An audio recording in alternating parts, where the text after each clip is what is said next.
Hi everyone, welcome to part 2 of the Gender, Sport, and Injury lecture. For this lecture, we will be focusing on psychological and cultural gender differences in sport. The two main objectives for this lecture are to describe the psychological and cultural differences in men and women with regard to sports and sports injuries, and to understand how sport norms and gender role theory apply to male and female injured athletes. At this point, you should have already watched the Sandlot clip and answered the related questions on your worksheet about the term "run like a girl."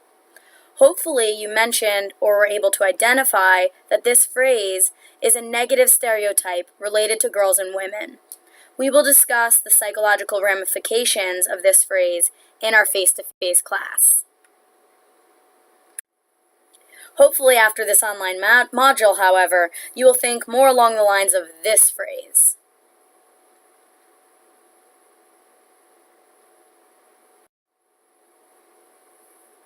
Let's tie our topic of last week, media and sport, into gender and sport here. Take a look at these two magazines, Men's Health and Women's Health. Immediately, you should recognize obvious differences. He has clothes on, she is in a bikini. He is giving off a persona of being tough, rugged, aggressive, muscular, while she has a warm smile, looks pleasant, and is very lean. And there is a noticeable difference in the topics on the cover as well. Men's Health is highlighting getting a shotgun six-pack and instant muscle meals, while Women's Health highlights flat-toned abs, building lean muscle, and jiggle-free arms. This is not exactly the same magazine as portrayed by the Men's Health magazine. We can take from this media's presentation of how we do, or maybe should, view males versus females. Males, quote-unquote, should be masculine, muscular, and bulky, while females should be lean and sexy. So where do male and female athletes fit into the media representations? Unfortunately, the presentation or representation of male and female athletes in the media is pretty similar than what you saw previously. For example, here you have race car driver Dale Earnhardt Jr. promoting Mountain Dew with explosions, ATVs flying through the air, and women in short shorts, all while he sits on this kind of mechanical throne in his racing outfit. However, here we have another race car driver, this time female race car driver Danica Patrick, as she promotes the website GoDaddy.com. This ad campaign pretty much always involves Danica taking off her clothes, again while Dale Earnhardt Jr. sits on a throne. Using your worksheet, reflect on the power of the media on your perception of male and female athletes based on these two advertising campaigns. Pause the video now.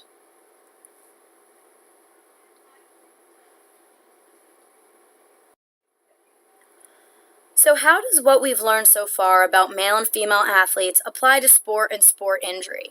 And in particular, how is this related to the sport norms we have previously discussed in class?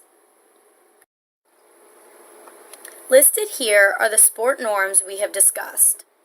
On your worksheet, write down the norms you think are related to gender and sport. For example, let's consider American football. Did you notice anything unique in the picture that was flashed? If you were paying attention, you might have noticed the pictures were strikingly similar, while also being substantially different. We are all familiar with men's football, but almost all of the opportunities for women to play football, unfortunately, look like this. Why does this difference exist? Answer this on your worksheet. With this example alone, we could easily apply gender logic, machismo, and the abuse of power in sport norms, among many others. Finally, let's connect gender and sex differences in sport injury. The injury rate patterns between males and females tend to be different, especially when comparing opposite sex in the same sport. For example, injury rates are higher in female soccer players compared to male soccer players, as well as in softball athletes compared to baseball athletes, as you can see by the stats below. There is also a higher incidence of major injury in soccer for females compared to males, and in general, there are more knee and ankle injuries in females. These differences can be attributed to a few factors, but can be mostly attributed to anatomical and therefore biomechanical differences between males and females. For example, in the picture on the left, you can see a male skeleton with a substantially smaller pelvis compared to the female skeleton on the right. The female pelvis is much wider in order to support a fetus during pregnancy. The wide pelvis subsequently affects something known as Q angle, or the angle of the quadriceps muscles, the muscles of the anterior thigh. The wider pelvis causes a larger Q angle, the angle with which the quadriceps muscles run from the pelvis and insert onto the tibia or your shin bone. A larger Q angle puts a female's knees in a more valgus or knock-kneed position, as you can see in the picture here. This position, especially when jumping, puts an individual at risk for ACL tears, the main ligament in your knee, among other injuries, including injuries at the ankle. There is, however, another argument for differences in injury rates, especially when comparing injuries in contact versus non-contact sports between the sexes. Men tend to experience more injuries in contact sports than in non-contact sports, while women experience more injuries in non-contact sports compared to contact sports. While there are definitely anatomical factors that can explain this, it is important to also consider the fact that there are very few opportunities for girls and women to participate in true contact sports compared to boys and men.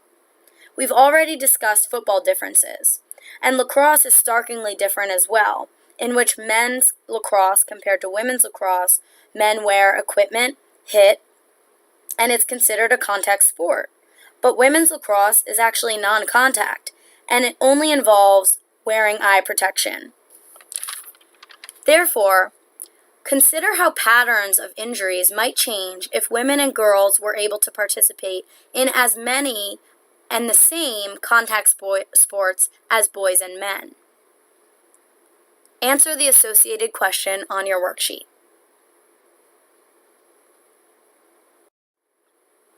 Next, finish the rest of the module videos. You will also learn more about the difference in sport participation between sexes via a Title IX video, as well as by reading the Acosta and Carpenter article. See you in class.